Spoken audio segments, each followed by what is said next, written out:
I'm going to give you the honest take on Marcus Aurelius's morning routine that most creators are too afraid to say. Here it is. It was not glamorous. It was not a cold plunge. It was not a 3-hour productivity stack. It was a man, the most powerful man alive in 161 AD, sitting alone in the dark before his palace woke up, forcing himself to confront every lie he had told himself the day before, every single morning, without fail. And here is what nobody tells you. Marcus Aurelius did not do this because he was enlightened. He did it because he was terrified of becoming the thing he hated most, a tyrant. He had watched Nero. He had watched Caligula. He knew exactly what absolute power did to men who were not disciplined enough to resist it. That 10-minute ritual was the only wall standing between the Roman Empire and another monster on the throne. So the question you need to be asking right now is not what did he do? The question is, why has no one shown you the actual mechanics of it until now? Most people who talk about Marcus Aurelius online are selling you a highlight reel. They cherry-pick the beautiful quotes. They show you the Stoic warrior king. What they skip is the raw, uncomfortable truth buried inside his private journals, writings he never intended for anyone to read. These were not published essays. They were not motivational content. Historians confirmed as early as the 16th century, when Cardinal Bessarion first helped preserve the Greek manuscripts, that these words were written purely for Marcus himself. He called them his notes to himself. That phrase matters, because when you read them knowing that context, they stop reading like wisdom and start reading like therapy sessions, desperate ones. On January 1st, 161 AD, the day he became emperor, Marcus did not celebrate.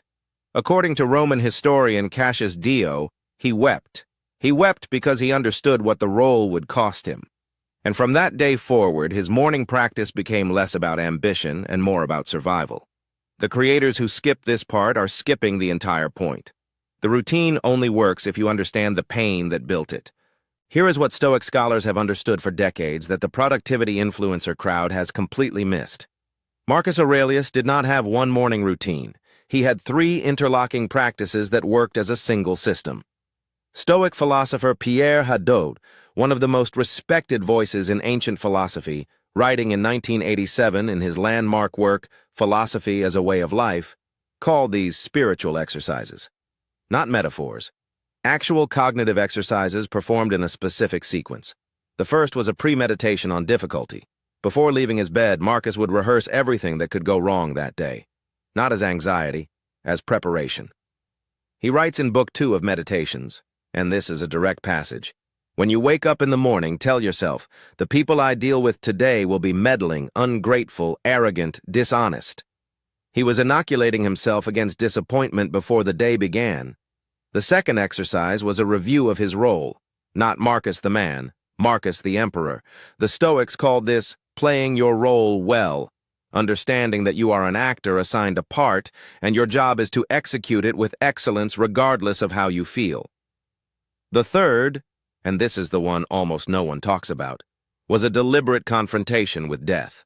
The Stoics called it memento mori. Marcus practiced it every single morning for 19 years.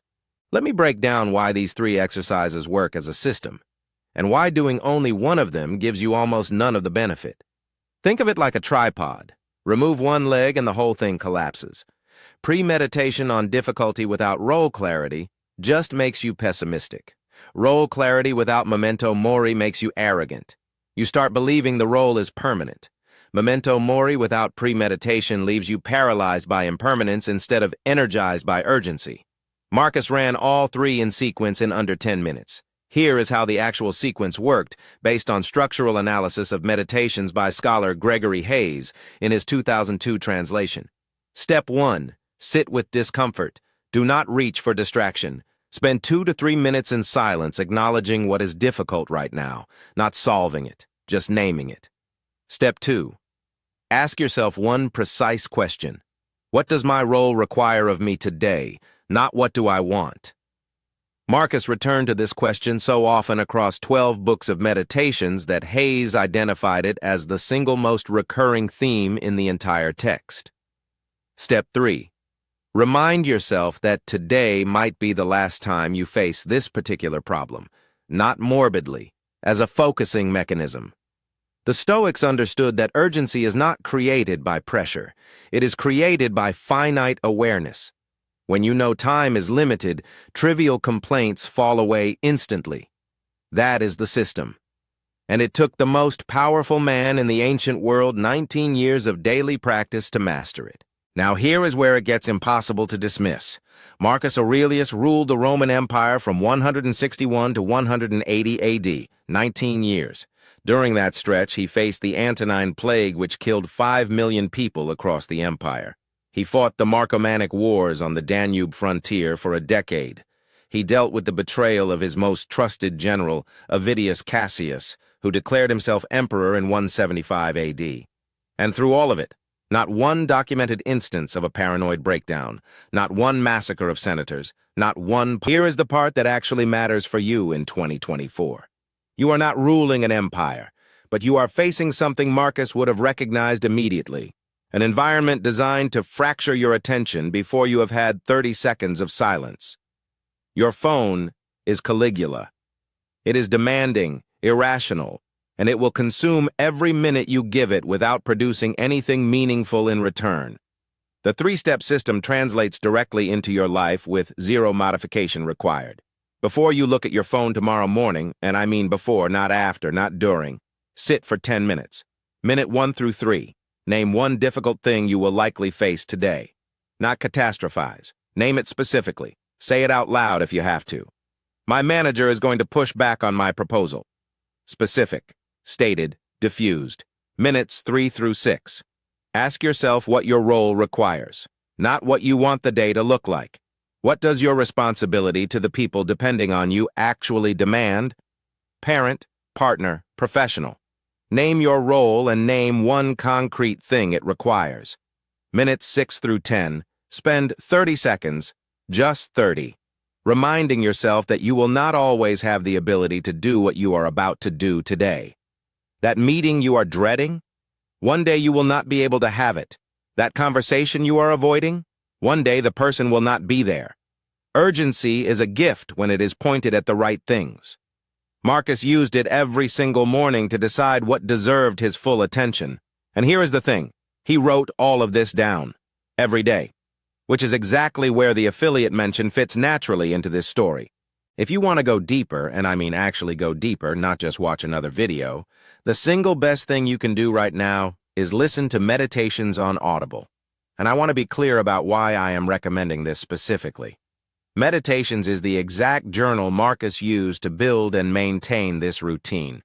These are his actual words, written in the early hours of the morning on military campaign in Carnuntum, Austria, around 170 AD, before his soldiers woke up. When you hear them read aloud, and the Audible version with Derek Jacobi narrating is exceptional, something shifts. They stop being quotes on an Instagram graphic. They start sounding like what they actually are, a man fighting himself in real time. The link to Meditations on Audible is in the description. If you already have an Audible membership, it is immediately available. If you do not, new members can get it as part of their first free title. Either way, start with Book 2. That is where Marcus lays out the morning pre-meditation practice almost word for word. Read it knowing he wrote it for himself and no one else. That context changes everything. Now, the first thing you do tomorrow morning is not complex. Set your phone face down on the other side of the room before you sleep tonight. Put a notebook next to your bed instead. When you wake up, open the notebook before you open anything else. Write one sentence, one difficult thing you will face today. That is it. That is day one. Marcus started somewhere too. He started with one sentence in the dark before Rome woke up. 19 years later, historians were calling his reign the closest humanity ever came to the rule of the philosopher king. Your 10 minutes starts tomorrow morning. If this gave you something real, not just entertainment, but an actual shift in how you see your morning, share it with one person who needs it, not as motivation content, as a practical tool. The algorithm rewards watch time, but the reason this channel exists is because Stoic philosophy applied correctly changes the way you move through the world. Subscribe if you want more of this, not highlights, not quote compilations. The actual mechanics behind why these ancient systems worked and exactly how to translate them into your life in 2024. Next video. Epictetus was a slave who developed a mental framework so powerful that it was later adopted by NASA psychologists to train astronauts for isolation. That is a real story, and it is coming next. Disclaimer. This video is for educational and entertainment purposes only. Nothing constitutes professional advice of any kind.